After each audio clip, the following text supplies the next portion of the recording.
నాడు అక్షరం నేర్పిన సావిత్రిబాయి పూలే ఆశయాలను నేడు ఒక 5 ఏళ్ల చిన్నారి తన మాటలతో నిలిపిందని జోగులాంబ గద్వాల నియోజకవర్గంలో హర్షాతిరేకాలు వ్యక్తమవుతున్నాయి.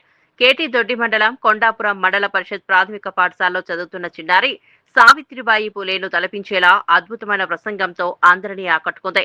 చిన్న వయసులోనే సామాజిక సమానత్వం, విద్యా విలువలపై స్పష్టమైన మాటలతో చేసిన ఈ స్పీచ్ కార్యక్రమానికి హాజరైన వారిని భావోద్వేగానికి గురిచేసిందని స్థానికులు తెలిపారు. సావిత్రిబాయి పూలే బాటలో విద్యే ఆయుధమని చెప్పిన తీరు అందరినీ ఆలోచింపచేసిందని అన్నారు.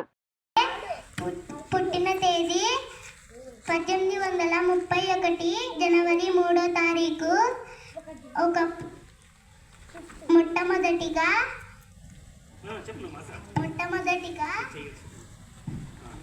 మహిళా ఉపాధ్యాయుగా పనిచేసింది. వాళ్ళ భర్తతోటి చదువు చెప్పించుకొని మహిళలకు చదువు చెప్పాలని టీచర్గా అవి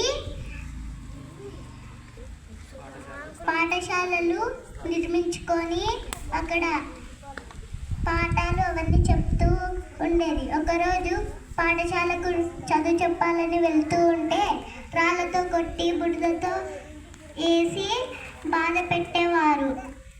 కానీ పిల్లలకు వాసన వస్తుందని పక్కకు వెళ్ళి ఇంకో చీర కట్టుకొని పాఠశాలను చెప్పేది.